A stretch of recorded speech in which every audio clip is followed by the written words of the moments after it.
So, respected Vice Chancellor Sir, who is supposed to be the chairperson of the session, and Honorable Speaker, Professor P. Balaram Sir, please accept our deep regards on behalf of the lecture series, Visva-Bharati lecture series, and without wasting any much time, may I request our colleague from Sangeet Bhavan, Dr. Manoj Bhul, to perform the Vedic hymns, and soon after the Vedic hymns is over, Professor Gautam Brahmachari is requested to, as our Vice Chancellor told, Professor Gautam Brahmachari is requested to take over the baton to take the next part of the proceedings. Okay, so Manoj, please, and may I request all of the participants, those who have joined, please stand up on the times when Dr. Manoj Bhul sang this kind of Vedic hymns as a part of courtesy. So thank you everyone, and Manoj, please to start the... Yes.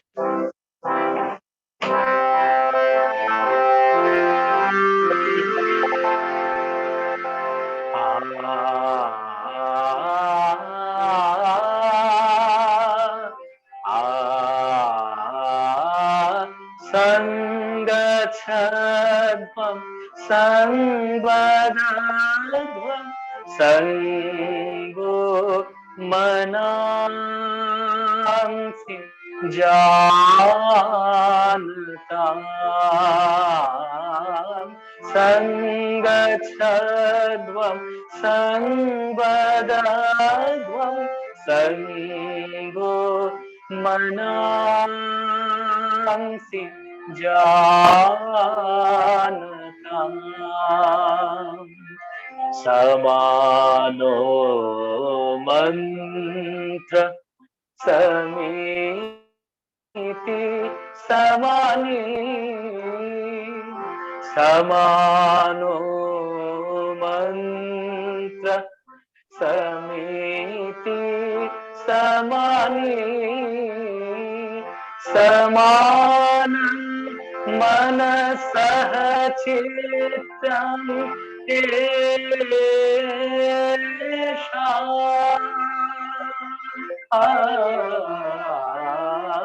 Sangachadvam Sangvadadvam Sango Manamsi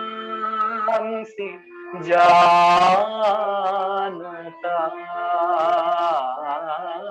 Sangachadvam Sangvadadvam Sango Manamsi Janatam Samani Vakuti Samana Hridayani Va Samani Vakuti Samana Hridayani Va Samanamastu Mano Yathava Susahasati Sangachadvam Sangvadadvam Sango Manamsi Janatam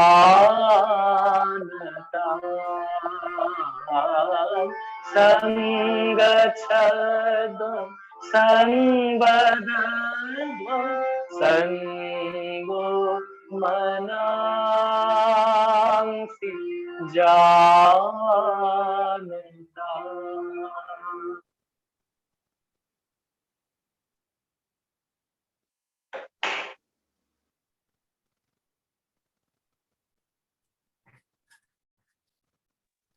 Nimai Gautam ke bolo. Okay, Gautam, please. Thank you, respected Honorable Vice Chancellor Sir. Thank you so much for giving this huge opportunity. It's a kind of sensation and profound honor for me to introduce the speaker of today's lecture, Professor Padmanabhan Balaram, a Bhushan awardee, a prolific researcher, thinker, and organizer promoting science and scientific ideas to his own and next generation. Professor Balaram obtained his BSc from Pune University in 67, MSc from IIT Kanpur in 69, and PhD in 72 in chemistry from Carnegie Mellon University, USA. He worked as a research associate at Harvard University with the Nobel laureate Professor Woodward. And on returning to India, he joined the Indian Institute of Science, Bangalore, as a faculty member and served the institute for 42 years from 1973 to 2014. And with this tenure, he was the director of IIC Bangalore from 2005 to 2014.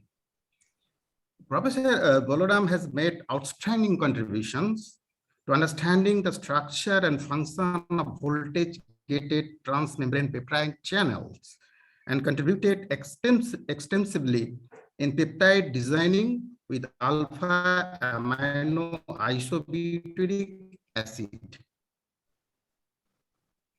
and CONAS peptides, molecular biophysics and chemical biology in peer-reviewed journals. And he has supervised more than 50 PhD students and over 60 postdoctoral fellows.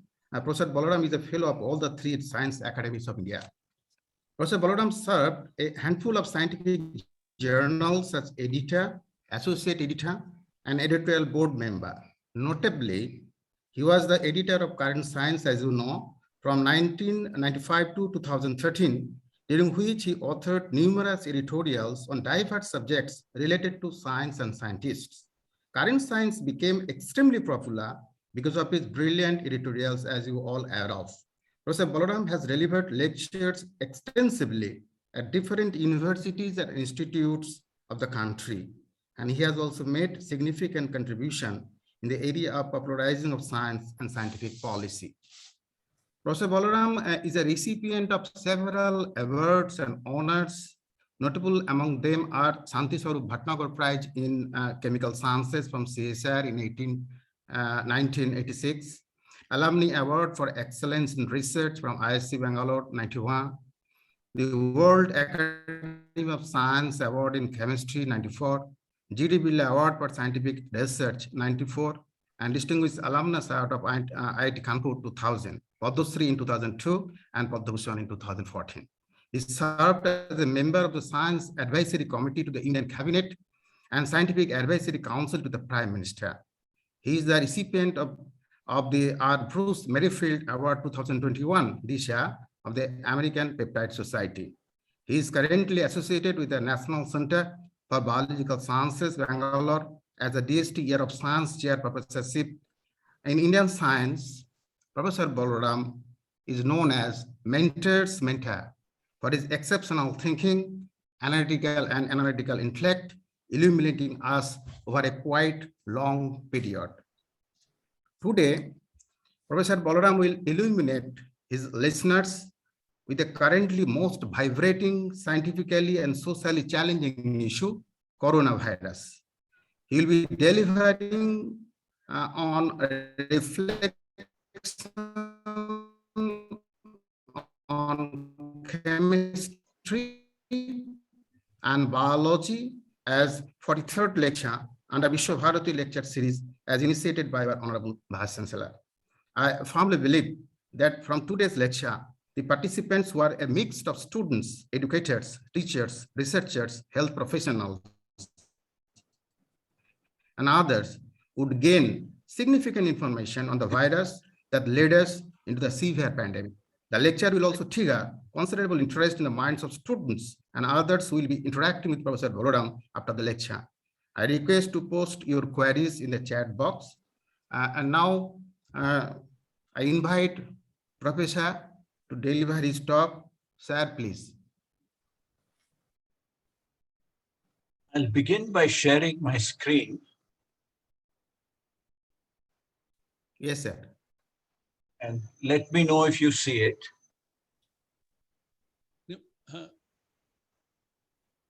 Nimai allow করেছো? Yes, sir, it is, yeah, sir, it is visible. Okay, I'll make it full screen now. Yes, please. Okay.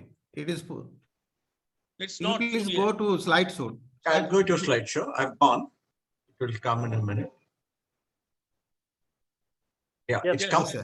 Yes, sir. Yes, sir. It's okay. Fine. Okay.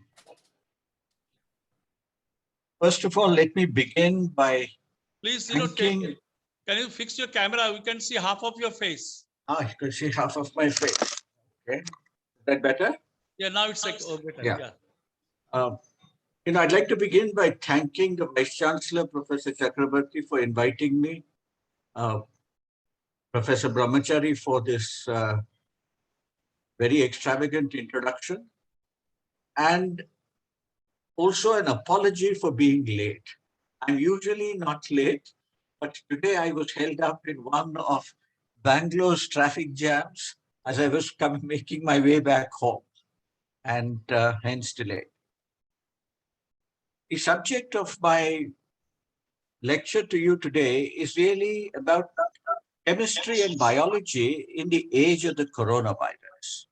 And what I'm going to talk to you about is a little abridged history of the coronavirus, a little biology, little chemistry, and end with some reflections on science and the unity of nature. But before I do that, I want to draw some connections between chemistry and biology. On the left, I have some plants, which all of you are familiar with, coffee and the opium poppy. These plants have become very famous, largely because of the chemicals that they produce. The coffee plant produces caffeine, and the opium produces morphine. Now, when we talk about chemistry and biology, sometimes we talk about chemistry and biology, and other times about biology and chemistry. And I think these two terms I would like to suggest to you are in fact interchangeable. Effectively, when we look at the effects of chemicals in nature, we are revisiting the chemistry of natural products. The chemistry of natural products is something that was very well developed in India a long time ago, especially in the 1950s, 60s, and 70s. In many universities, Delhi University, Calcutta University, in Madras University, and so on. Natural products are substances produced by microorganisms, plants, and animals. And in a traditional biochemistry course, we will classify these molecules produced in nature into primary metabolites and secondary metabolites. What I want to suggest is that there is nothing secondary about secondary metabolites. And I found this definition many years ago in a review in Advances in Applied Microbiology. It said that secondary metabolism represents the splendid idiosyncratic diversity of nature, endowing different species with specific solutions to biological problems. I'm going to reflect on this a little bit. Why do organisms, microorganisms, plants, animals, bacteria, fungi among them, why do they produce so many chemicals? So we might ask some general questions about nature. How many chemicals are produced in nature? This should concern chemistry. We might also ask how many living organisms are there in nature? This would be biological space. We might then ask how are these chemicals synthesized? This would be biosynthesis. In order to synthesize these chemicals, one would need genes, and these genes will in turn produce enzymes. Of course, the more important question for biology is, why are these chemicals necessary for the organism? There must be a biological imperative. And last of all, how are the chemicals of one organism recognized by the target organism? This will take us to the subject of receptors, molecular recognition, biological recognition, and biological information transduction. But what I show you here is the biosynthesis of the molecule capsaicin. I have the structure on the right-hand side of the slide. Those of you who don't like structures can merely look at the origin of these structures, the red chili, various kinds of peppers on the other hand. And we might ask the question, how is a molecule like this put together by the plant? It's put together in a rather complex series of chemical reactions. You can see there are two pathways, one on the left and one on the right, a whole series of chemical structures. And on each arrow, there is the name of an enzyme which catalyzes that particular reaction. So in biology and biochemistry, catalysis of chemical reactions is essential. And this is carried out by proteins, which we call enzymes. But it's a very complex process. In order to produce each enzyme, you need a gene. And in order for assembly line synthesis to be done, these genes must now be arranged along the genome in an order so that they can all be turned on at the same time. Here, for example, is a summary of what I've told you so far. A substrate going to a product. It requires an enzyme, and an enzyme requires a gene. And therefore, a multi-step biosynthetic pathway, you need a large number of enzymes encoded by separate genes. And these must now be arranged. So it is the constraints of chemistry which lead to complex genetic organization. I show you here a picture and a quotation from Francis Crick.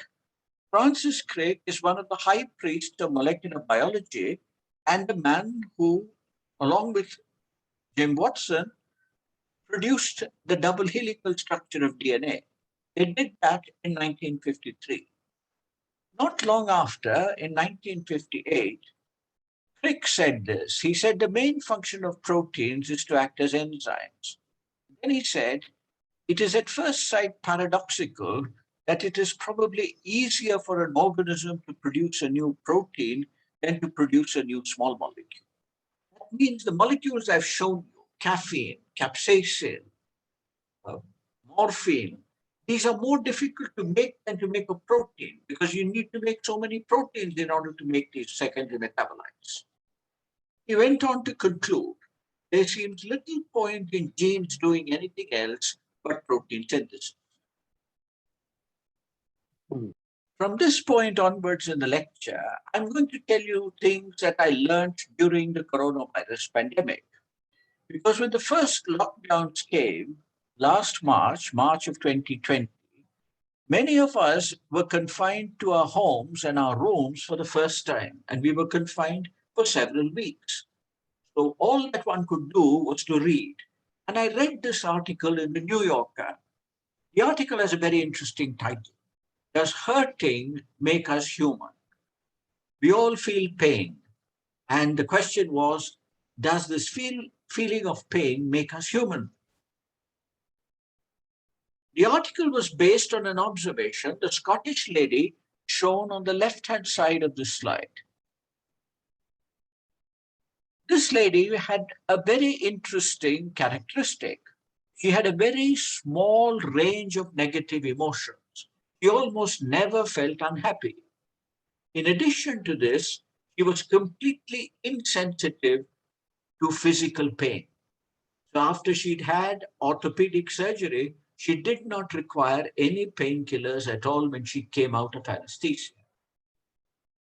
Because of this peculiar phenotype, as the biologists would call it, she was investigated further, and a team of human geneticists then, in collaboration with the clinicians, produced this paper which appeared in the British Journal of Anesthesia in 2019.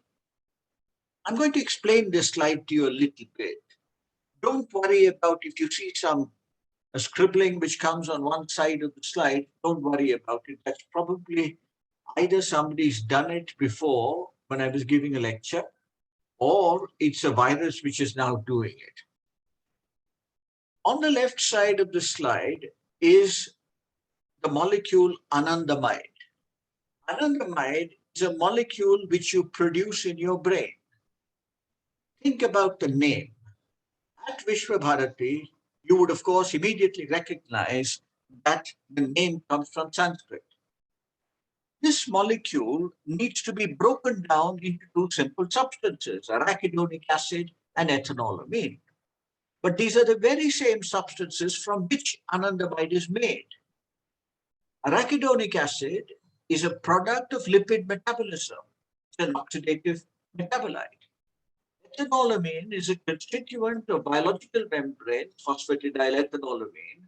It's also a constituent of the neurotransmitter acetylcholine. So what nature does is, in our bodies, these two chemicals combine to give you anandamide. Anandamide accumulates in the brain, but not beyond a point. It is then broken down again into the constituents by an enzyme which is called fatty acid amide hydrolase. So if this enzyme doesn't do its work, what happens is anandamide accumulates in your brain. What happens if anandamide accumulates in your brain? If anandamide accumulates in your brain, it obviously binds to some receptor, and now you don't feel pain and you don't feel unhappy. How was anandamide discovered? Anandamide was discovered by asking a very simple question. On the top left of the slide is a chemical structure. Tetrahydrocannabinol, a complex name and a complex structure. It's the active constituent of marijuana or hashish. And this has been worked out by an Israeli scientist, the structure, Raphael Meshulam. Meshulam, when he did the structure in the 1960s, asked a very interesting question. He asked, why should a plant product have such an influence on the human brain? How is it recognized? There must be an endogenous molecule which is recognized, and by accident, the active constituent of marijuana now binds to the same receptor.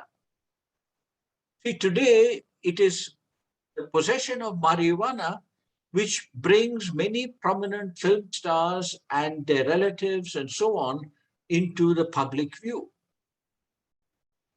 Meshulam then answered the question that he raised by now taking pigs, taking brain from pigs, and then what he did was he isolated molecules and tested them in a bioassay.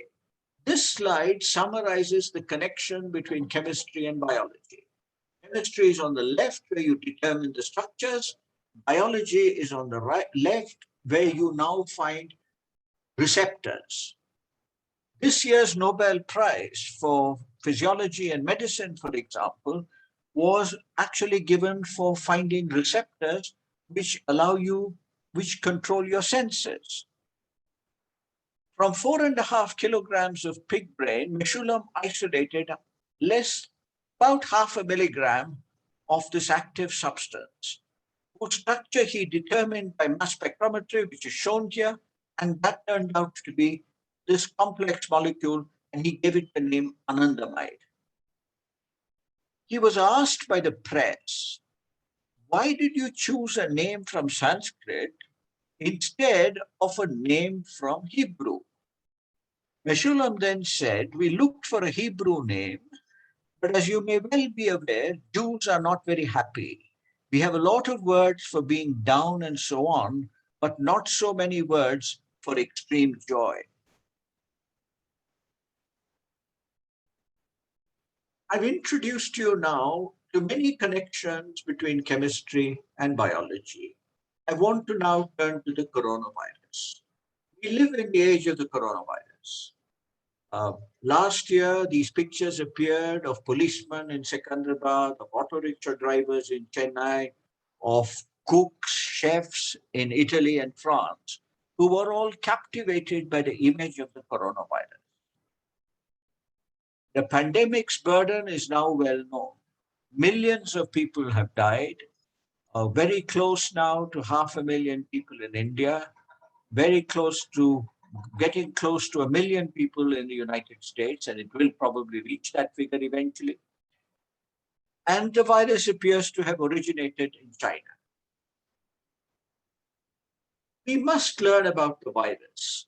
If you're going to learn about the virus, We must remember this quotation, which I took from a movie, The Godfather, where Michael Corleone says this. He says, keep your friends close, but your enemies closer.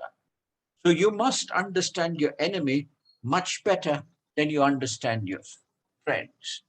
So at the beginning of the pandemic, I spent considerable time trying to read about the coronavirus. And in reading about the coronavirus, I asked myself the question, who discovered the coronavirus? And that's the story I'm going to tell you. Eventually, I wrote an article in the magazine Frontline. And in the process of writing this article and finding information, I came into contact with a group in a small town in the US, in the United States, Ouray in Colorado, up in the Rocky Mountains. I've never been there. I've never seen the people. All of it was done by email. And after I finished writing the article, I was interviewed. Not only was I interviewed, but they took my article and reprinted it in a newsletter in Ouray, Colorado. So in the interview, I was asked, how did you write this article? Why did you do this? And so on. And I said, and I quote, that it is a tribute to the power of the internet that the road from Ouray to Flagstaff is a town in Arizona, passes through Bangalore. It also seems to me that in some strange way, the virus has led us to its discoverer by turning the world upside down. And the next few slides, I'm going to tell you who was the discoverer of the coronavirus. And this is the articles that I wrote, which then appeared. Before that, let me define a virus. One of the best definitions of a virus that I've seen appeared in the Philosophical Dictionary of Biology by the British immunologist Peter Medawar. The book is called Aristotle to Zoos, A to Z of Biology. And Medawar had a very simple definition. A piece of bad news wrapped up in protein. All viruses are bad news. And that bad news is the genetic material, in this case, the nucleic acid, the RNA, which carries the instructions for replication of the virus, and it's all wrapped up in a protein. Now you can see more lines appearing on my slides, but I suspect that must be a clever student. Whenever I give lectures, some clever student or the other demonstrates their skills in sort of penetrating Zoom. The coronavirus is also an enveloped virus, so it has a phospholipid bilayer. The image of the coronavirus is familiar to all of you, a spherical particle with the spiky projections on the surface. The spiky projection is the spike protein of the coronavirus. This is the protein which targets the virus to the cell, which it infects. And then you can see the phospholipid bilayer. The phospholipid bilayer provides the outer membrane covering of the virus, of the enveloped virus. And now you can immediately recognize why soap and water washing has been advised so much, or the use of alcohols as sanitizers. William Osler, one of the founding fathers of modern medicine, said many years ago that soap and water and common sense are the best disinfectants. What the pandemic has taught us, of course, is that soap and water are generally available, but common sense is usually in short supply. But in trying to find who discovered the coronavirus, I came across this paper. This paper was written about in the early days of the pandemic because it provided the first electron micrographic characterization of a coronavirus. So you can see that in the center of the slide, a spherical particle in cross-section, spiky projections on the surface, the corona, and this is what gives it its name. The two people who were credited, David Tyrrell on the left and June Almeida, the electron microscopist, on the right. Now, when I read a scientific paper, I usually read it carefully. And what I like to read are usually the experimental section of the paper and sometimes the acknowledgements. And I did that in this case. And then I found that they had already said that there was a virus called 229E, and this was the virus they were really studying, was of very great importance because it was a human respiratory virus. So then I went to the figures and asked the question, which sample was used for these pictures? And then I found in the legend that it was strain 229E. Then, of course, the question came, how did they get 229E?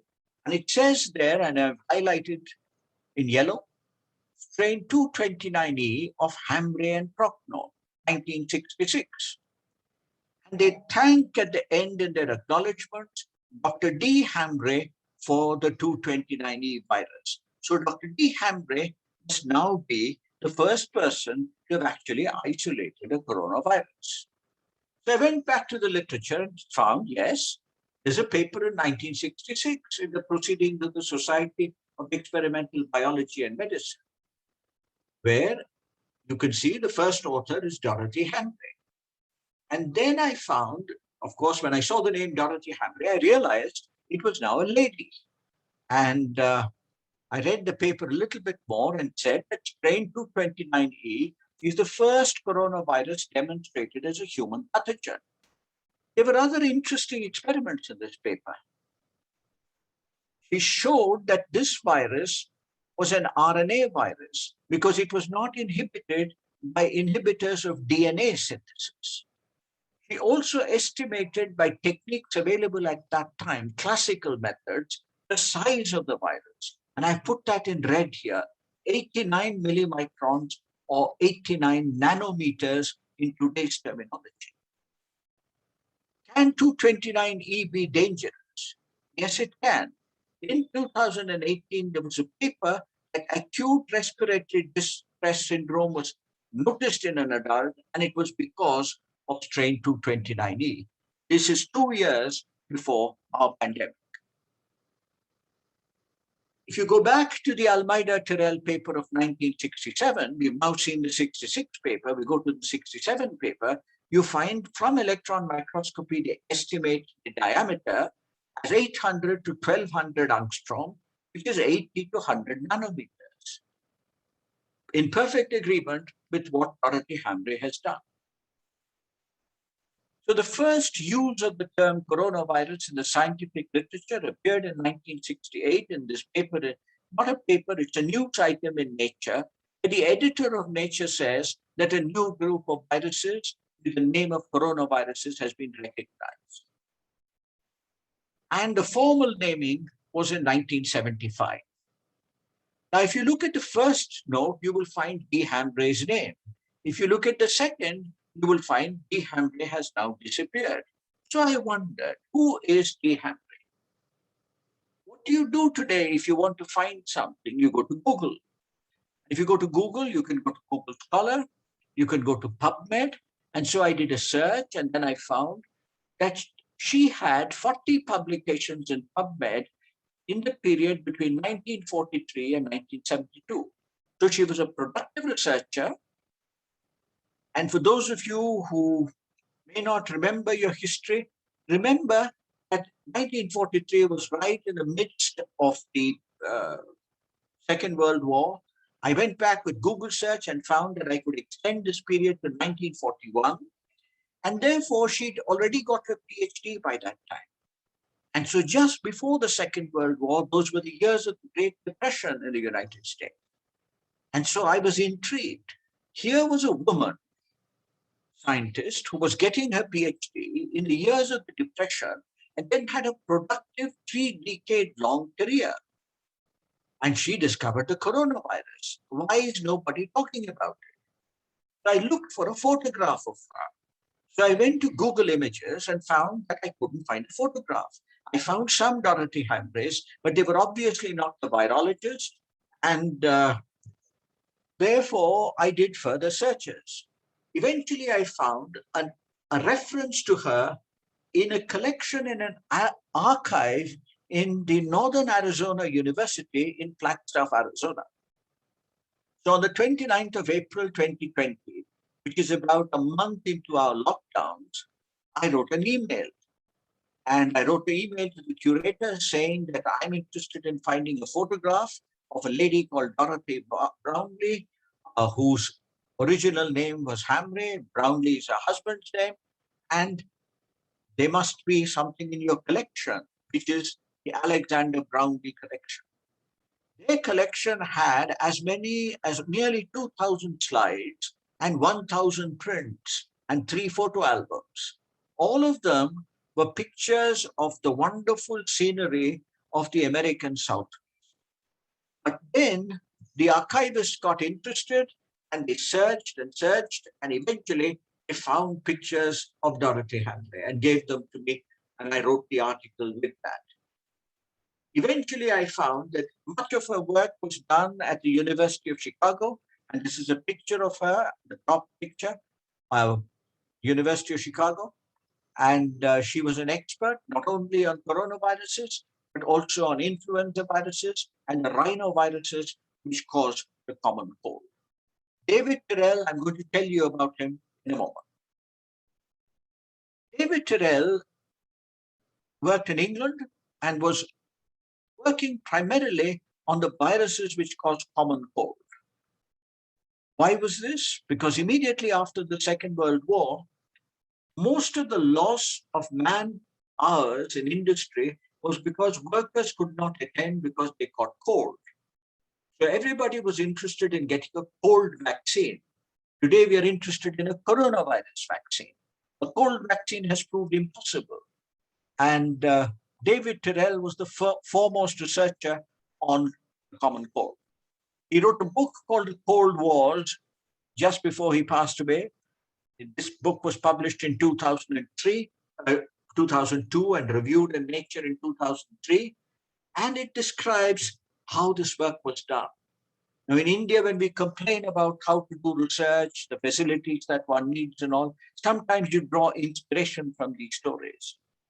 World War II barracks were converted, and people who had colds were admitted as volunteers, and people who were healthy were also admitted as volunteers using the kind of advertisements that you see on this slide, 10 days free holiday and travel expenses paid and so forth.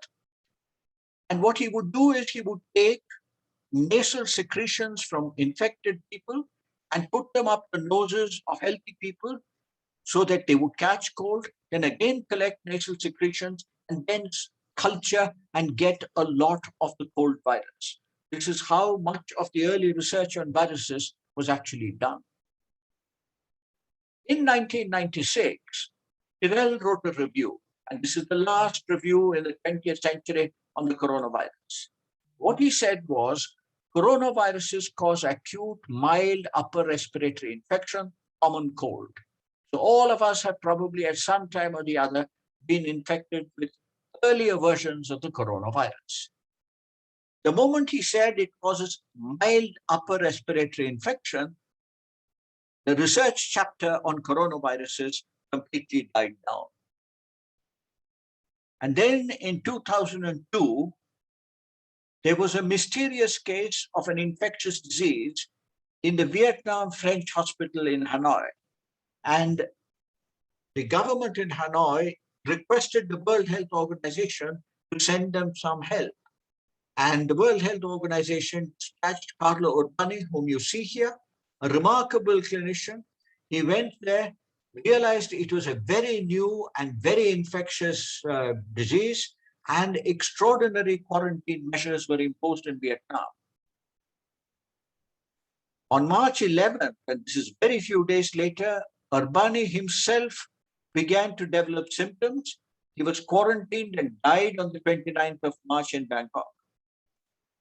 This outbreak lasted for a short while, 8,000 infections, 800 deaths, but it was controlled because of the fact that the virus did not appear to spread asymptomatically.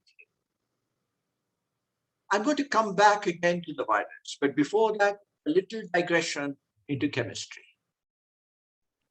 Why is chemistry important in understanding, let's say, viruses? It's important because chemistry, and this is not my words, but the words of Arthur Kornberg, the discoverer of the enzyme DNA polymerase, the man who I believe in many ways really started the biotechnology revolution with the enzyme that he isolated. He called chemistry the lingua franca of the medical and biological sciences. One should not study medicine and one should not study biology if one does not study chemistry. The case for chemistry is best made in Richard Feynman's first lecture in his famous lectures on physics delivered at Caltech. He says matter is made up of atoms. Then he says, asks a question.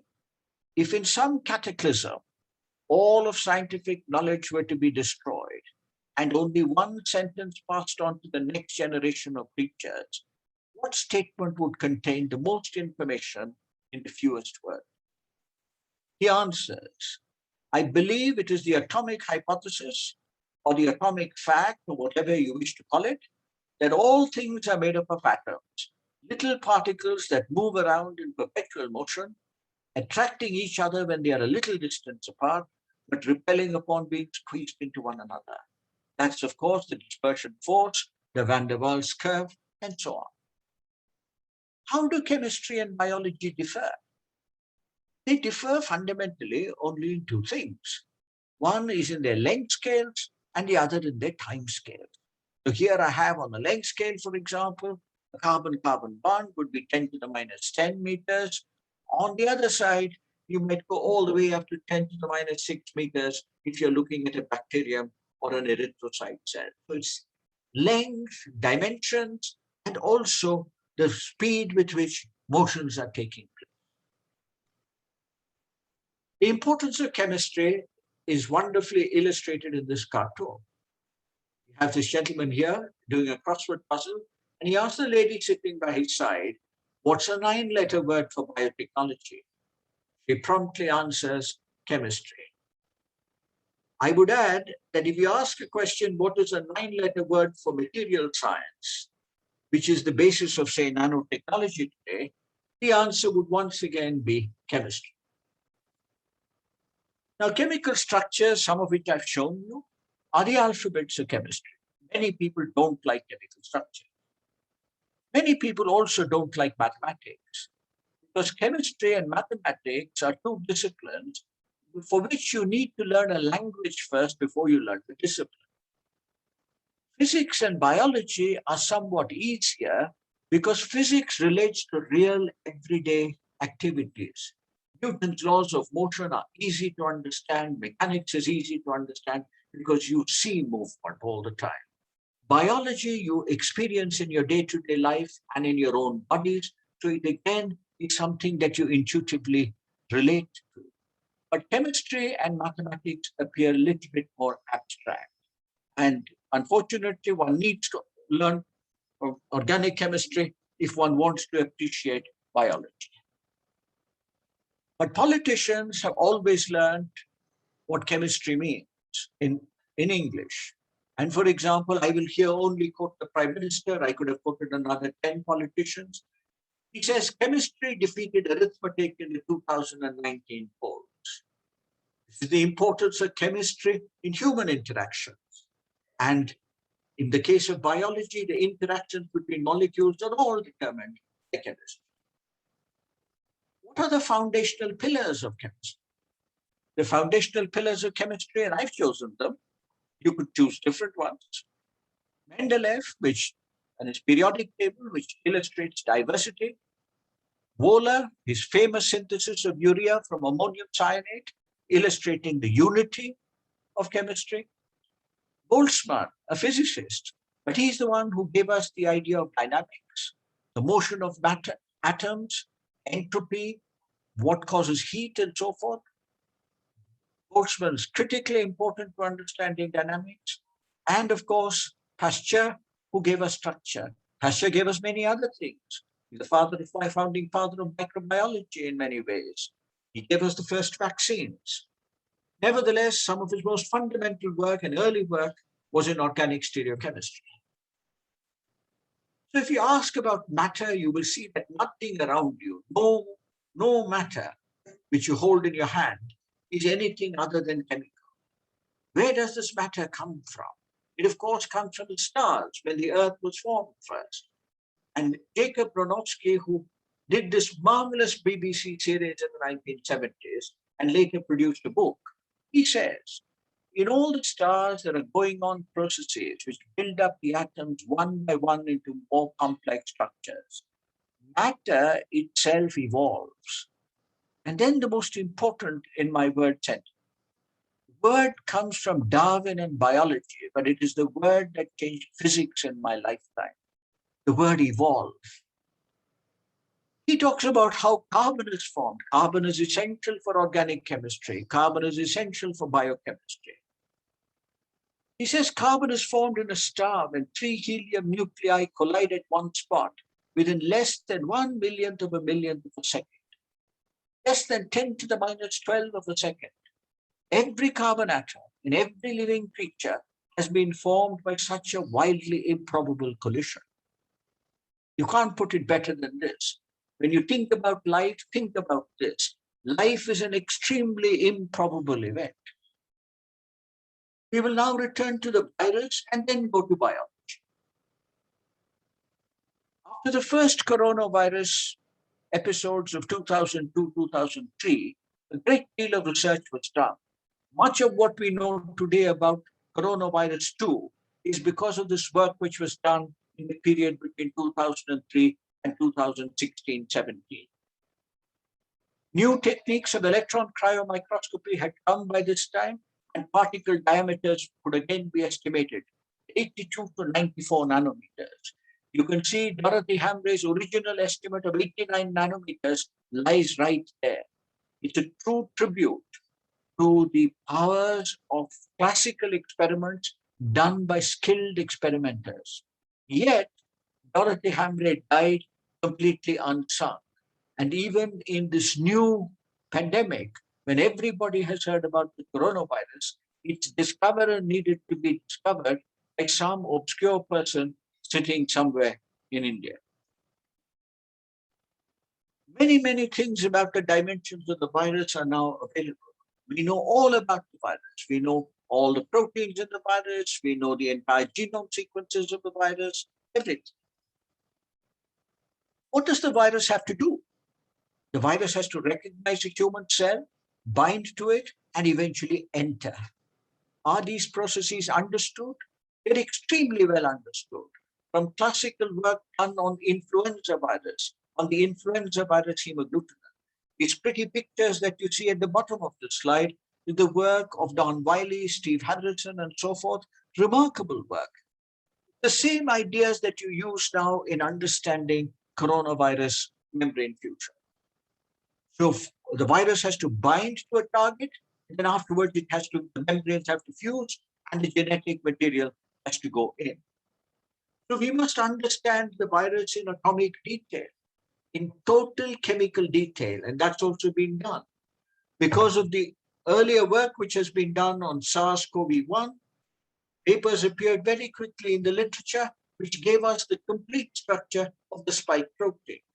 Not only did they give us the complete picture of the spike protein, there are even structures of the protein complex to the receptor protein, the angiotensin converting enzyme 2, which many of you would have heard about even in the newspapers.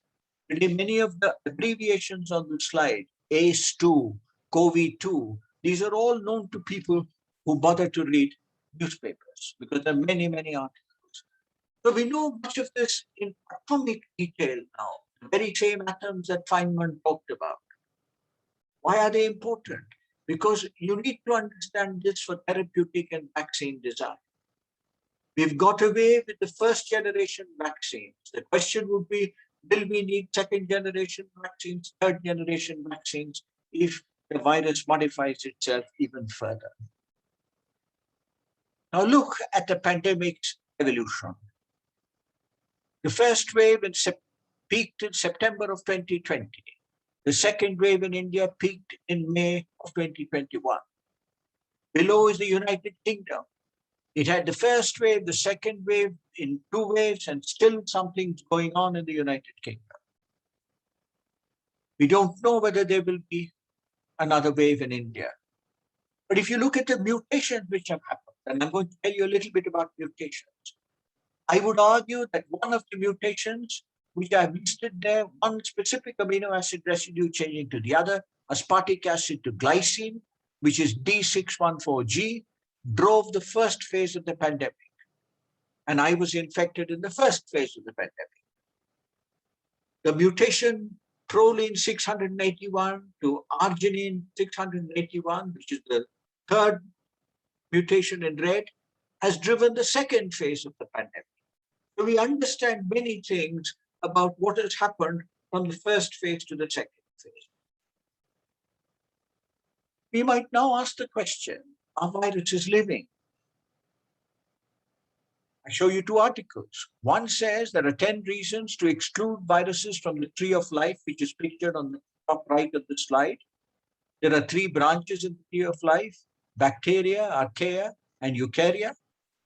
We are a small branch in the eukarya. But there's another paper which says, do viruses exchange genes across the super kingdoms of life? So sometimes they do. In our genomes, we have evidence for past interactions of human beings with viruses. So in my concluding section, I will digress now into biology. And I'll ask a question here. What does science study? Science actually studies nature. Different disciplines study different aspects of nature. The 2 most important and most popular journals of science are called Science and Nature. Nature came first in England. And in its very first volume in 1869, they had an editorial. The editorial was written by the famous evolutionist Thomas Huxley. But Huxley did not write the editorial. What Huxley did was he merely translated from the German an essay written by the German poet von Goethe. And what Goethe had written in the 18th century was this. He defined nature. Nature, we are surrounded and embraced by her, powerless to separate ourselves from her, and powerless to penetrate beyond her. I'm almost certain, and I do not know Bengali, I'm almost certain that Rabindranath Tagore would have had a description of nature, and that description of nature would have been a poetic description of nature. Darwin, in reflecting on his theories of natural selection, adaptation, evolution, said there is grandeur in this view of life, with its several powers having been originally breathed by the Creator into a few forms or into one. He was religious, and that while this planet has gone cycling on according to the fixed law of gravity, from so simple a beginning, endless forms most beautiful and most wonderful have been and are being evolved. So nature is constantly evolving. The importance of nature was also stressed by Bronowski. And he asked a question, and this is really, I'm coming towards the end of my presentation. He asked a question. He says, among the multitude of animals which scamper, fly, burrow, and swim around us, man is the only one who is not locked into his environment. His imagination, his reason, his emotional subtlety and toughness make it possible for him not to accept the environment, but to change it. That series of inventions by which man from age to age has remade the environment is a different kind of evolution, not biological, but cultural evolution. I call that brilliant sequence of cultural peaks the ascent of man. But if you read his book, each cultural peak is actually preceded by a scientific and technological advance, a major invention, be it fire, be it a tool, be it the invention of printing, and in more recent times, in various inventions which have led to mass communication and the internet. So the ascent of man you can see. But of course, if you look at the human condition today, you might not agree that changing the environment is a particularly good thing, because we've changed the environment so much, we now have to ask the question, how do we preserve our environment? What are the pillars on which modern biology rests? I've illustrated three. Genetics and evolution are two of them, erected by Mendel and Darwin in the 19th century. And the third one erected in the 20th century, which is the chemistry of heredity. Avery's recognition of DNA as the pneumococcal transforming principle, the biological informational molecule, and the Watson-Crick understanding of its structure, which tell us how replication can actually happen. How can information be transferred from generation to generation? Darwin then tells us how variation and selection can happen, and Mendel tells us how genetics functions. We are all products really of Mendelian genetics. And if you want to understand biology, we're trying to understand organisms and their behavior. So if you want to know how the silk moth female attracts the male silk moth, which is critical for the silk industry, you have to understand the chemical interaction that goes on. I would also like to stress, because this is a general lecture, that the dominant technologies of our time have their roots in fundamental science. Information technology, biotechnology. Biotechnology's founder could well be Oswald Avery in the 1940s for discovering DNA. Claude Shannon is the undisputed founder of information technology with his famous work on the mathematical theory of communication. Today, the most powerful applications of computer science, artificial intelligence, and so forth will probably be in the realm of biology and the various kinds of information that one gets today. Genomic sequences, medical diagnostics, and so forth. Shannon's PhD thesis was entitled An Algebra for Theoretical Genetics, almost as though he imagined what the future would hold. The Human Genome Project, which was right at the beginning of this millennium, depending on how you want to count it, or the end of the last millennium. Since then, by now, over 1,000 genomes are now available of eukaryotes. And now if you look at this, you can see it's a tree, and they're all related. And on this branch, you can see humans and monkeys, chimpanzees are very closely related. Rats, mice, pig, cattle, sheep, horse, and dog. What this slide demonstrates is what I like to call the unity of nature.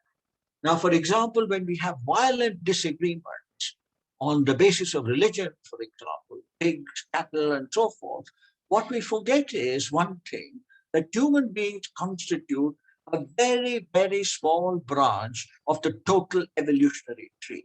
Tomorrow, if human beings disappeared from the face of the earth, biology would still continue quite well. Human history and biology, are they connected? In this book, Sapiens, which I'm sure many of you have read, Yuval Harari, an Israeli historian, asks an interesting question. He asked this question: all animals, for example, their behavior is determined by biology. When they're hungry, they eat. When they're hungry, they hunt, if they're carnivores. Otherwise, they don't do anything. They don't necessarily kill one another unless they need to. He says the immense diversity of imagined realities that sapiens invented, and the resultant diversity of behavior patterns are the main components of what we call culture. Once culture appeared, they never cease to change and develop. And these unstoppable alterations are what we call history. And he argues that the cognitive revolution is accordingly the point when history declared its independence from biology. The cognitive revolution happened around the time when agriculture was invented and humans groups became stationary. There were no societies before that. They were only tribes, and they were small, and they were mobile, and they would move from place to place. The invention of agriculture meant domestication. It meant that you have to protect the field. You have to protect the field from predators. You then also have to protect the field from other humans. And this is how human societies actually evolved. He says very nicely that to understand the rise of Christianity or the French Revolution, it is not enough to comprehend the interactions of genes, hormones, and organisms. It is necessary to take into account interactions of ideas, images, and fantasies as well. It turns out that very often what we call culture today, what we call religion today, rests on ideas, images, and fantasies. We may ask another question. If culture keeps on evolving, what's the relationship between cultural evolution and biological evolution? Cultural transmission is more complex than genetic transmission. It can also occur on very short time scales, one generation. Other kinds of biological events have to happen over several generations of an organism. I show you one example here because it's important in an Indian context. Cultural traits can sometimes alter selection pressures on genetic traits and vice versa. What's the problem? The scientific problem is this, that for much of human history, there was no need for human beings to drink milk.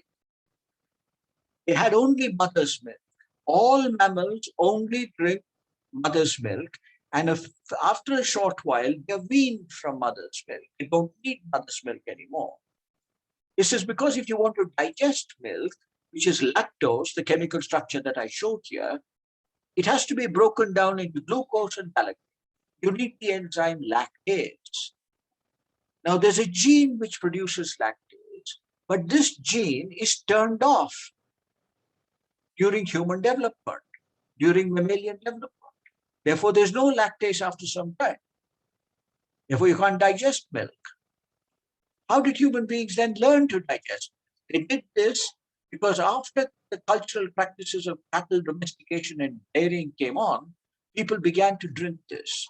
It was nutritious. Those who could not drink it or digest it got severe diarrhea and would have died because of dehydration. But those who survived would have produced the enzyme lactase. And therefore, they had persistence of the lactase gene. When they reproduced then, the lactase persistence became fixed in the human population as a genetic trait. Today, if you go and analyze for the lactase persistence, you will see that the Scandinavian countries, almost everybody has lactase persistence. In the heart of Africa, you have almost nobody who can tolerate milk easily, except that today we know what to do if we get very, very severe indigestion or diarrhea. Even in India, the differences are striking between the north of India and the south of India. I've told you and digressed quite a bit in talking to you about many different subjects in chemistry and biology. But I've come to the end now. I'll ask a question. Where did the coronavirus come from? There are two hotly debated answers today in the literature. One group of scientists believe it is a product of natural evolution. Another group of scientists do not rule out the probability of laboratory creation. Can viruses be created in the laboratory? The answer is yes. They can be created because the technologies for creating a virus exist. Can an existing virus be modified in the laboratory? The answer is yes, because techniques exist. Therefore, you can do what is called gain of function research. If you take a virus which infects only an animal, you can now modify this virus so that it can now infect a human being. So this is possible. And this debate is going on. The debate has not been resolved and may never ever be resolved. But in thinking about this, I was reminded of a poem which the English poet William Blake wrote in the 18th century. And what was he thinking about? He was thinking about the tiger and the lamb. Both of them, if you look at them as a scientist, they both have bilateral symmetry. But one looks so nice, the other one looks nice, but you'd like to see the tiger only from far away. It looks fearsome. And Blake asks, what immortal hand or eye could frame thy fearful symmetry? And he goes on to say, did he smile his work to see? Did he who made the lamb make thee? That's natural evolution. In Blake's time, it would be divine creation. The coronavirus is pictured on the right-hand side of the slide. When you look at its symmetry, today, I think after knowing what the coronavirus can do, I would also call this symmetry, fearful symmetry.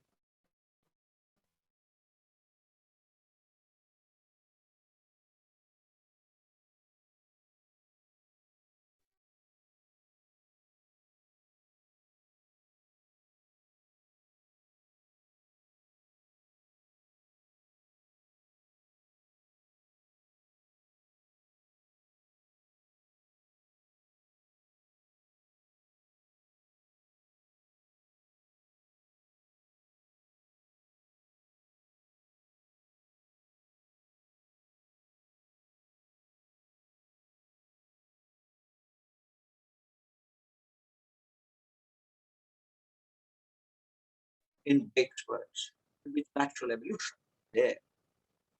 But should one be suspicious? Both from John Le Carre's survival is another, he says, a death many of us have from the seclusion of our. That brings me then to the end of the presentation coronavirus. I hope I've told you a little bit of chemistry, a little bit of biology to demonstrate the interconnectedness of these two disciplines, and also try and relate an understanding of chemistry and biology and its importance in understanding the coronavirus. On this last slide are my acknowledgements. On the top left is the institution, the Indian Institute of Science, where I spent a little over 4 decades, a wonderful place. And on the bottom right, the National Center for Biological Sciences, another wonderful place, which has provided me a home in my retirement years. Thank you very much.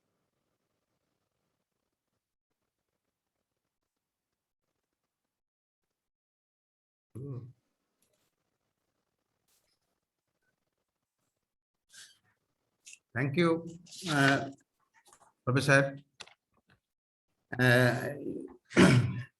It's really the absolutely fascinating journey that you took us through during the last 1 hour or so.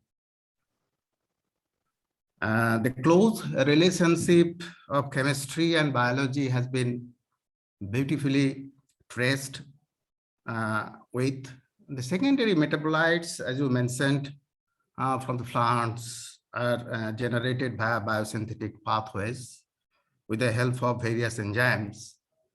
And these purely chemical compounds, when go into the biological systems, the biological agent actually, the enzymes and target proteins, making them to act or exert their actions. That is the combination of chemistry and biology go hand by hand in the biological systems. And that's the beauty, the chemistry and biology acts together.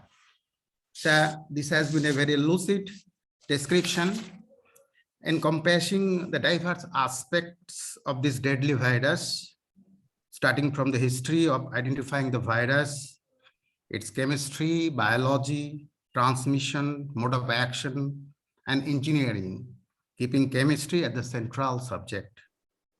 I'm sure this mesmerizing talk in interconnecting physics, chemistry, biology, engineering, social sciences, culture, geopolitics, and which has not created a stir among the participants. So the session is now open for taking the questions. And so if there is any queries or questions, you please post. Professor will be very happy to take the questions.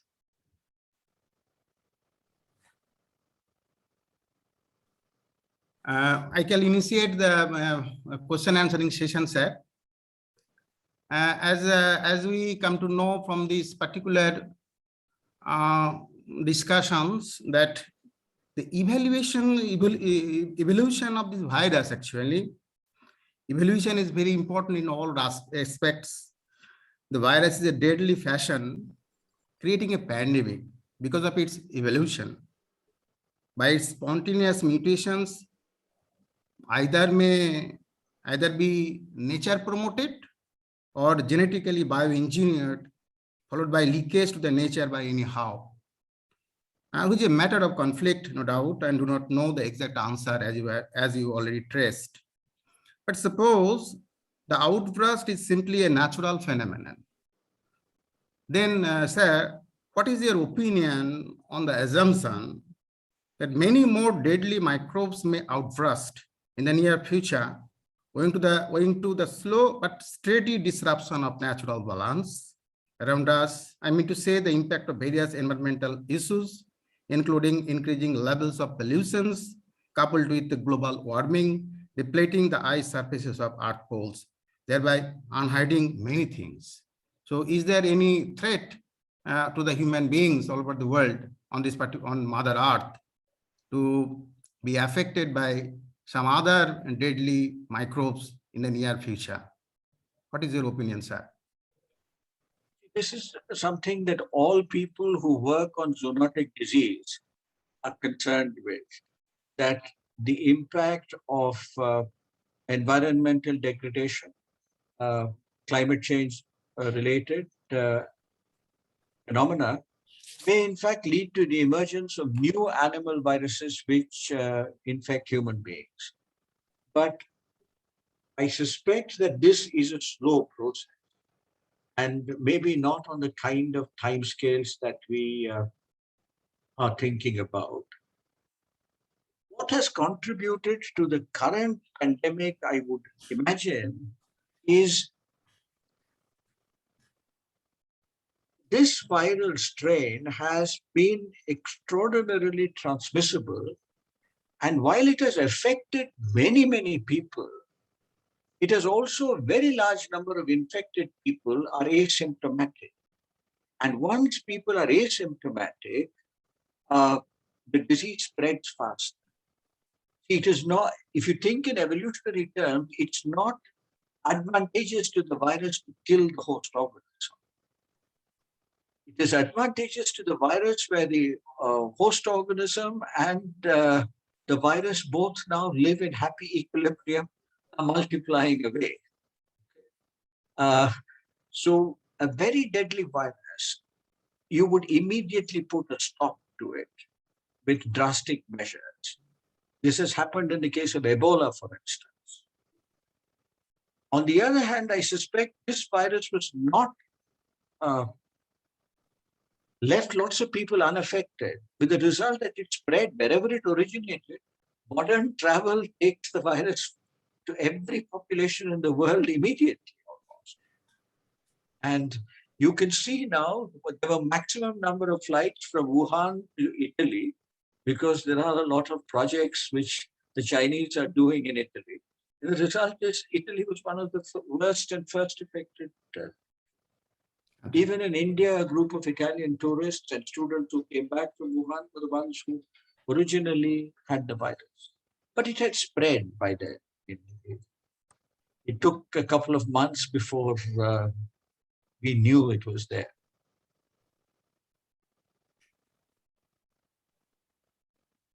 Gautam আমি একটু বলতে পারি? হ্যাঁ sir বলুন। Professor Balaram, I have got two questions. One is the question of a naive teacher, and the second is a kind of question which is little complex. Now, let me begin with my complex question. You referred to Rabindranath Tagore, and Rabindranath Tagore was in love with environment, nature, and there are many texts which he wrote to talk about nature, and also he warned us of the degradation of nature and its devastating impact on human existence. And I would request you to read this play, Muktadhara, or in English it's called Waterfall. Now this particular clay is about the construction of a dam to obstruct the flow of water from the mountain top. And the king wanted to construct a dam so that the water is stored, which will be used for agriculture in his kingdom. And at the same time, it will not go to the neighboring kingdom so that they will suffer. They will not get adequate water for agriculture, so they will suffer. So it has two purposes. So here, I'm trying to link it with your concern for culture.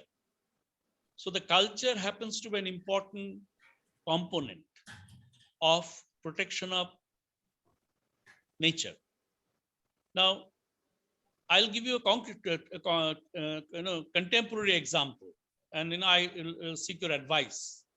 In our district, in Bhushan district, there are some areas where you'll find a particular religious community. And this religious community is averse to vaccine because they think that the vaccine is not a kind of way of recovering or defending from the pandemic, but it's another way of taking something away from you, the fecundity. They apprehended that once you take the vaccine, your fecundity will just go down. So in fact, there are cases where the doctors were beaten. So it is the cultural, you can say deficit, since we are in favor of vaccine, but those who don't like vaccine to be administered, for them it's a cultural, a way of affecting the cultural belief of a community. Now, as a scientist, as one who is concerned about this pandemic, what will be your advice to persuade these people that this vaccine is good for your health, for your survival, for your well-being, not otherwise? That's the complex question. But the naive question is that I'm forgetting the naive question here. Sorry, if you respond to the complex, then I can say naive question. The question you ask, here you have a small community which shows vaccine hesitancy. In the United States, about half the United States shows vaccine hesitancy. And there, of course, it's less cultural and more political. But I would say that you can't force people to take vaccines. In the case of smallpox, for instance, everybody took the vaccine after a while because they realized what the consequences of the disease were. And in the case of the coronavirus, as a very large number of people get vaccinated, if a small number remain unvaccinated, it may not matter. One does not have to have 100% vaccine coverage, and you will never achieve 100% vaccine coverage. Our so-called herd immunity can come either by natural processes of infection and survival, or they can also come by vaccination. So I think if people were tremendously offended in our environment, I would not force them beyond the point. You cannot do it. Nimai আটকে কি হলো? আওয়াজ হচ্ছে কেন Nimai? Nimai?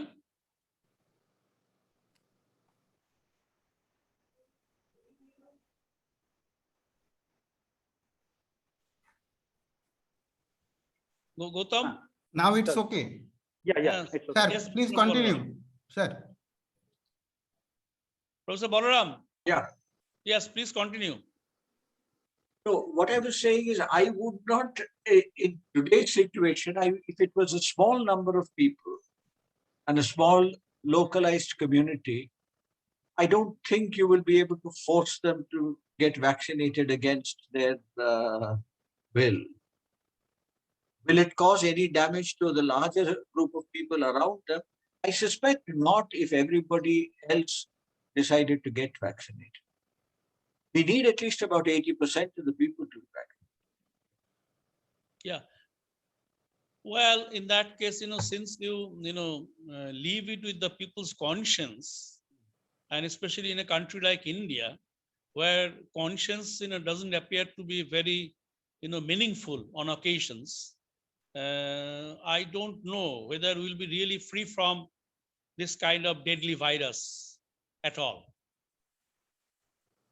No, in fact, we as a people have probably been exposed to a fair number of infectious agents. And the coronavirus has been the most visible one of them. We've probably been infected by past coronaviruses too, except that we don't know about it because the infections were mild. Mm. Yes. Now, but the naive question, may I ask you? Now, the naive question is, I am a student of politics. So I see, politics everywhere. Now, there is a kind of misconception, or there is a kind of, a message that was transmitted widely by the people at large through print media, through visual media, that this particular virus, coronavirus, is essentially WMD, weapon of mass destruction, produced by the Chinese in Wuhan laboratory deliberately to threaten the United States or the people at large in the globe. Now, do you subscribe to that view, or it is just something which is a product of what we have been told of biological evolution? No, I don't subscribe to the view at all that it was engineered as an offensive weapon. No, not at all.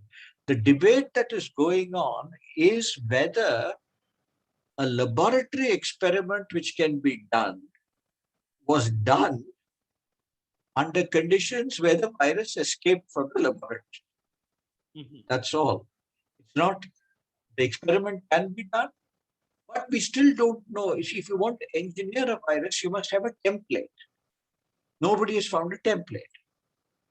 Even if it was to be a product of evolution, there must be a relative. We haven't yet found a relative. So in both of these, the precursors to this virus have not been found. If once they're found, but I don't believe anybody is doing this for as a weapon of mass destruction. No, that would be as mythical as George Bush's weapons of mass destruction when he went into Iraq. There were no weapons of mass destruction. Yeah. No, I mean, I know. I mean, I The agree. virus cannot be controlled very well. Hmm. This is one thing. No one in their right mind would be viewing a biological weapon as a useful weapon.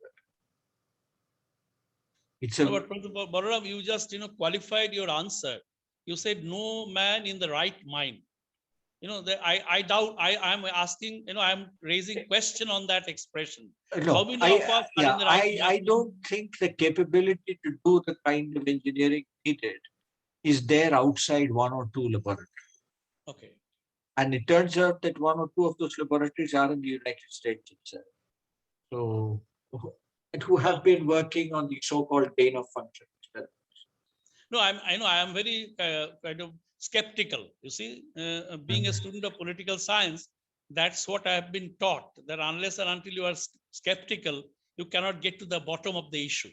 So that's why I set a kind of provocative question. Yeah, there are many issues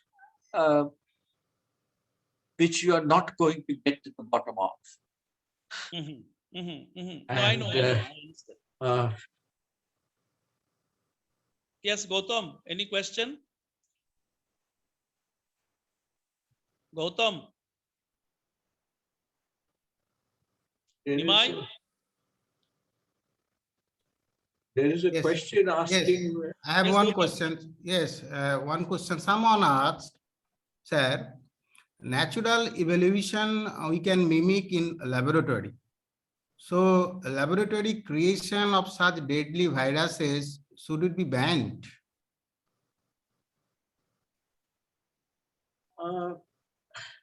You see, one of the arguments which has been used by the people who have done gain of function research on viruses is to actually be prepared for a pandemic. Because then you have the vaccine, the neutralizing agents for the virus in advance. This was the main argument for doing gain of function. But today, I think a very large number of people would believe that there must be much greater regulatory control on what kind of research can be done with virus.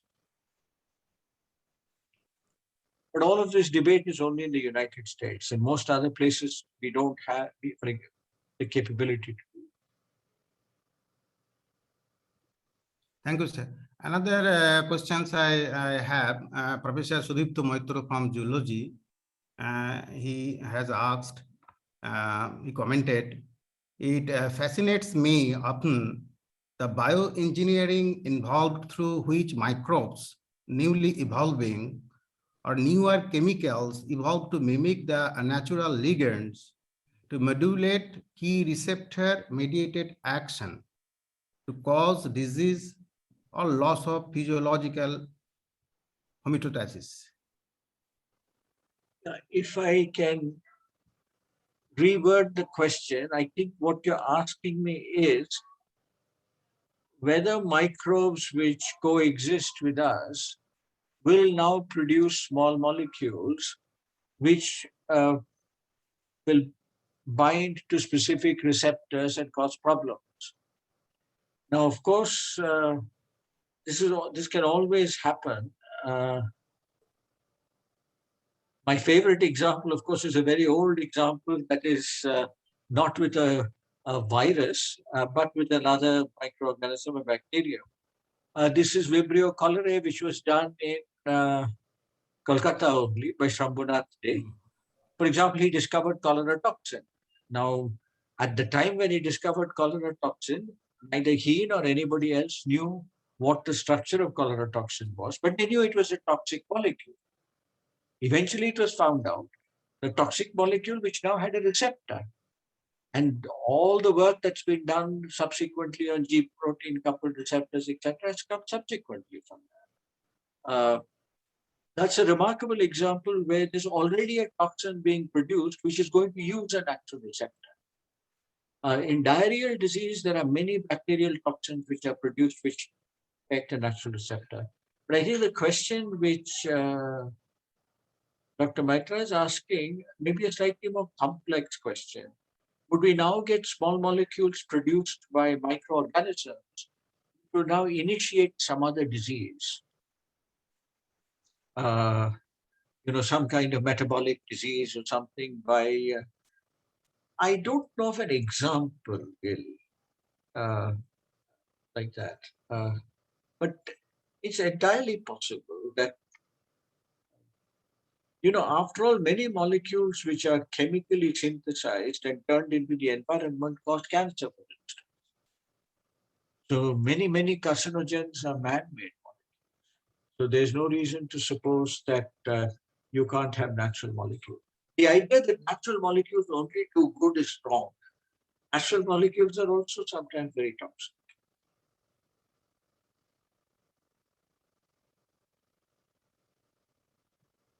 Gautam,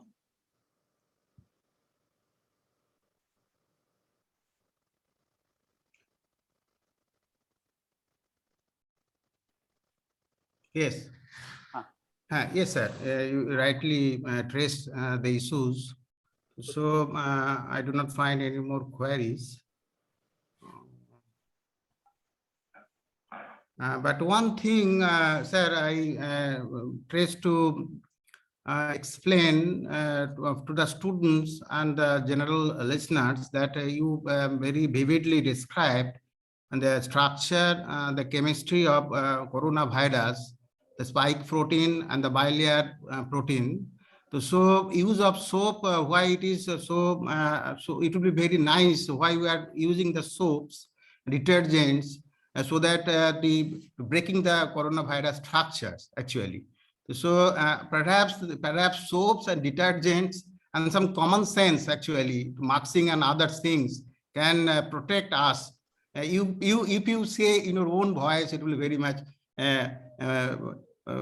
substantial, sir. No, Actually, I would say that washing one's hands, which all of us don't do always. This also I can say until the coronavirus came, we were not such religious hand washers. Every now and then you would, when you came in from outside and so on. But I think detergents disrupt biological membranes. Enveloped viruses will be completely damaged by detergent.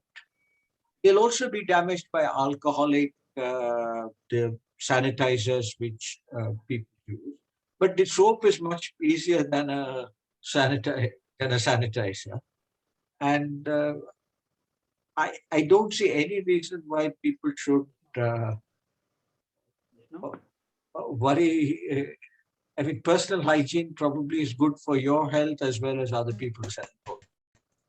They should do that. Right, sir. Very much Professor right. Balaram, I just would like to ask, hello, Gautam. Please continue, sir. No, Professor Balaram, I have a question as Vice Chancellor of Visva-Bharati. Now we have decided to start resuming classes for undergraduate and postgraduate sections of the university because, and the condition is that they should have at least 2 vaccines and the parental consent. But as you know, Visva-Bharati is one of the few universities in the country which has 2 schools. And the schools kids are below 18, so they are not eligible to be vaccinated. So under these circumstances, the government of West Bengal has already passed an order asking all the educational institutions to bring back the students for physical classes. Now, what would you recommend under these circumstances? Is it a good idea to bring the students back for physical or offline teaching? I think the general consensus now in most places, including Karnataka, is that it's time schools reopened. And schools have reopened and have been functioning. The experience has been quite good. Where there have been a cluster of cases, those cases have been mild. Because I think the virus has not affected, at least that's what one reads, children with the same kind of severity. And children are mixing in other places other than school quite happily. And I think the pressure is on now from governments to reopen schools from everywhere. So I think there isn't any, I think some level of care like masks and not overcrowding might be helpful. But beyond that, I don't think you can really do very much. So you advise that it's not so dangerous to bring back the students for physical. I wouldn't be competent to advise you on a public health issue, but this is what is happening in other places, and the experience has been reasonably good. Like, for example, most schools in Bangalore now are running. It is still optional for the students to come. That's right. It's optional. Certainly, parents must think. Only thing is, this puts pressure on any institution, not only school. School, it's even more difficult. That you now need to conduct instruction in hybrid mode. See, conducting instruction in fully offline or fully online is easier than conducting instruction in hybrid. Your Yes, classrooms. we are doing that. We are doing that hybrid mode, but I am little worried because the university kids, they have 2 vaccination, and the school kids, they don't have vaccination, but they are exposed to the environment, the urban environment. Now, once they come to the school, there are people from outside who will come to teach them, who will come to help them. So in that case, they may carry the virus either in a passive way or in an active way. So, I'm just asking. But one of the things I do not know whether governments have done this or not. Have governments, for example, done zero testing at least for children? But the sero testing is easy. You can see whether antibodies are there. See, many children might have already been infected. So are they doing screening for those who have not taken vaccination and doing the sero test for circulating it? No, but yeah, but that, in Bengal, the situation doesn't seem to be as, reliable as in Bangalore for us, or as in Karnataka. So I really don't know, I'm worried because suppose if there is one case is detected here, I'll be the first man to be hanged, and then the other people, because, the decision is taken by the executive council comprising many members. But when something goes wrong somewhere, it's the vice chancellor who is considered to be the main kind of culprit. So that way, I think you took the right decision by not accepting due job. But I took I don't know whether it's right or wrong, but I am still the vice chancellor, so I have to take that kind of decision whether we should bring back the school kids for offline teaching. So that's why I asked, because since you talk about the combination of biology and chemistry, from the theoretical point of view, on the basis of your experimental knowledge, what would you advise? No, I think I tell you this, there is government give public health guidelines on the basis of the advice that they get from medical profession. And I think that advice has been that, yes, reopen schools, follow certain kinds of measures. The other thing, when you're a professor of political science, we always need scapegoats if something goes wrong. And it just so happens that very often the vice chancellor may be a scapegoat. Yes, 100% correct. That becomes an occupational hazard of being in any executive position. It's one can't do very much about it.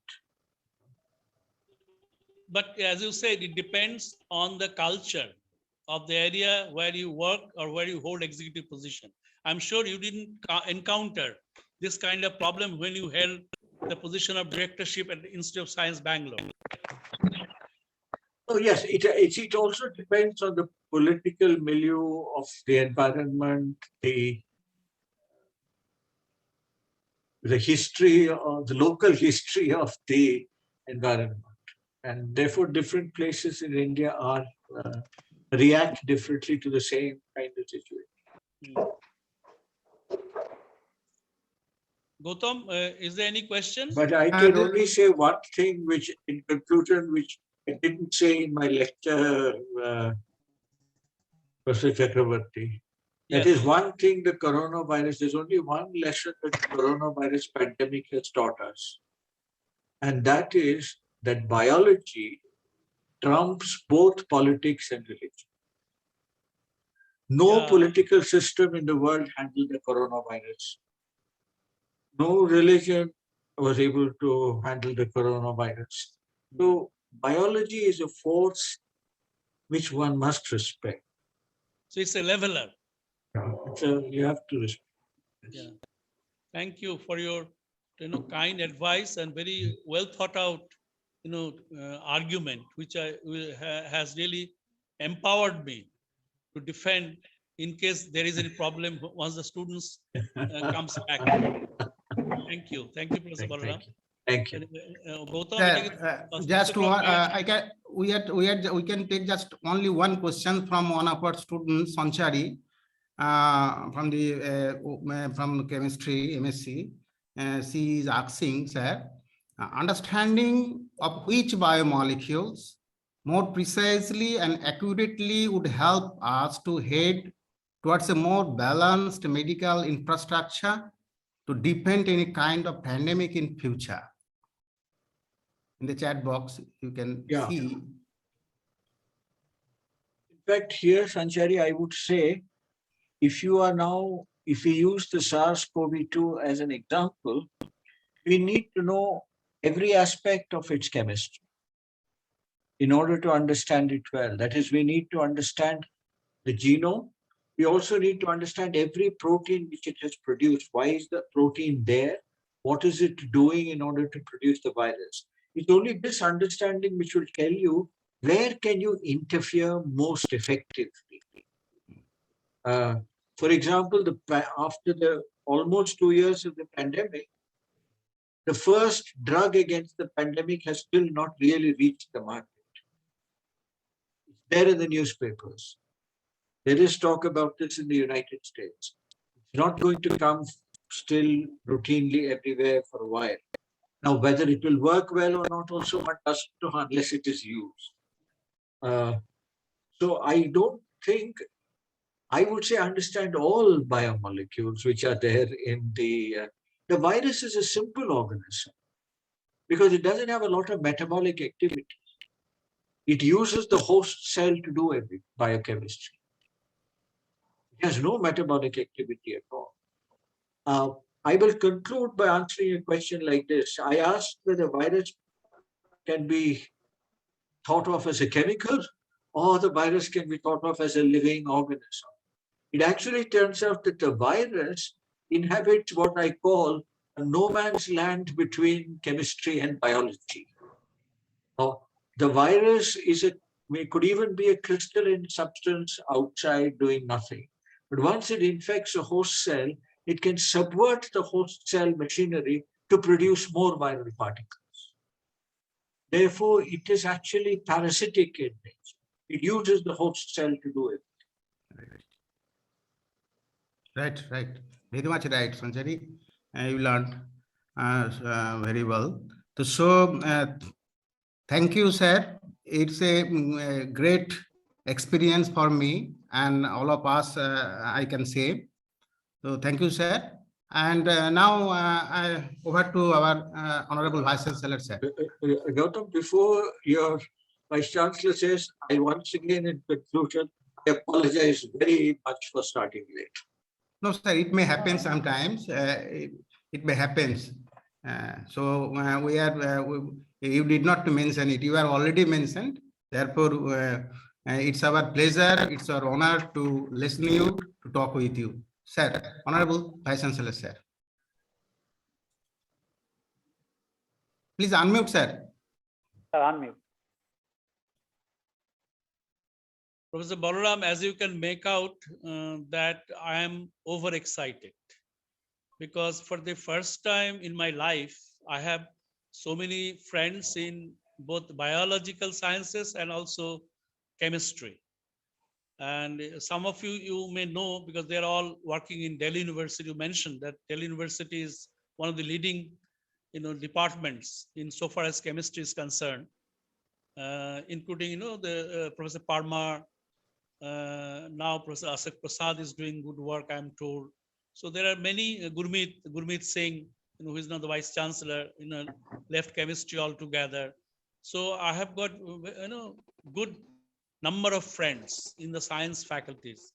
But I must, confess that nobody was really competent enough to let me know the complex composition or the complex structure of the coronavirus as you clarified today.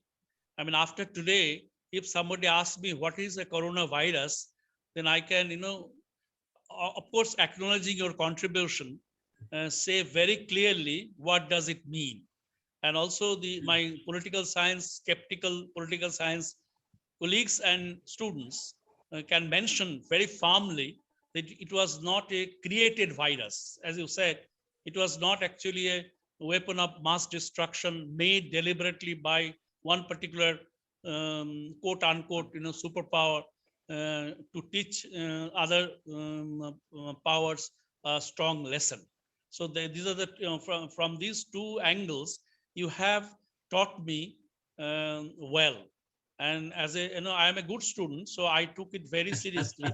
And I'll convey this very firmly with reference to your statement, and given your authenticity in this particular field, nobody will dare to ask me questions, even if I distort. Because once I give the name of Professor P. Balaram, then my answer will gain respectability. See, so I'm going to use your name. No copyright belongs to you, I know. But since I have listened to you, I'll use your name whenever I need to explain the nature or the structure of coronavirus. So I am really thankful to you because I am personally benefited by your discussion. And I'm sure from today onwards, you will also say that political science students are also intelligent to understand the complex ideas of science and technology, right? So anyway, this is the kind of lighter part. But Professor Balaram, we are honored because I have been trying to get you for quite some time, because Satish told me again and again. Satish always talks, in a very admiring way about your contribution in his development as a teacher, as a researcher, and as someone, as a good scientist. And there are many of my colleagues who are your admirers in Delhi University and elsewhere. So I think, as I said, the mountain came to us. I think it should be the other way around. Normally, Muhammad goes to the mountain, but in this case, the mountain came to us, and we are really, really grateful to you. And before I just finish, I have a request to make. Like other lectures in this particular series, we upload them in our website, and also YouTube, channel. So if you have no objection, then we can put it in our YouTube for the students to listen to you again, because there are, I'm sure, many students who would like to listen to you again and again, because it's a rare thing, to listen to Professor P. Balaram is probably one's lifetime's experience. So that's my request to you. And another request, and then I'll stop, that as I said at the beginning, by being part of this lecture series, you have become part of Visva-Bharati Parivar. So as members of the Parivar, I am inviting you to see and be in amidst the larger Parivar of Visva-Bharati physically. So my request to you, Professor Balaram, whenever it's convenient to you, I request you to let us know, and we'll be really happy to host you in the campus. And since you are interested in Tagore's idea of nature and Tagore's appreciation of nature, probably you can see things in your own eyes, how Tagore protected nature, not for the nature's sake, but for the sake of humanity. That is something which we have learned. And also on the basis of my little reading of Tagore's own text, I can vouch for the argument which you made at the outset, that he was very much careful of protecting the balance, the natural balance between ecology and humanity. I mean, both of them are interdependent. I mean, one cannot survive at the cost of the other. So I think, Gurudev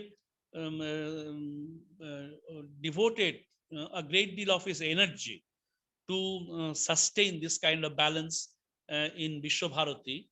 And through his writings, he wanted to convey this to the readers at large. So I think, you can see it in your own eyes if you visit the campus according to convenience. So with that request, again, we are honored and we are really grateful to you, Professor P. Balaram, that you accepted our invitation. And not only it is a kind of, a gain for me, but also it is a gain for all my colleagues, for all my students, because, I see many of my colleagues and students who don't belong to science, yet they are here. So that means, you are, and your speech was fantastic. I am tempted to invite you again at your convenience. I know you are very busy, but still, I would like to invite you again, but this time not virtually, but you should come physically. And as you are very hopeful that we'll have to survive with coronavirus, And I'm sure, and you had corona, as you said, in the first stage. So we must have developed antibodies. I also had corona at the first stage. So we belong to those, people who can contribute to herd immunity.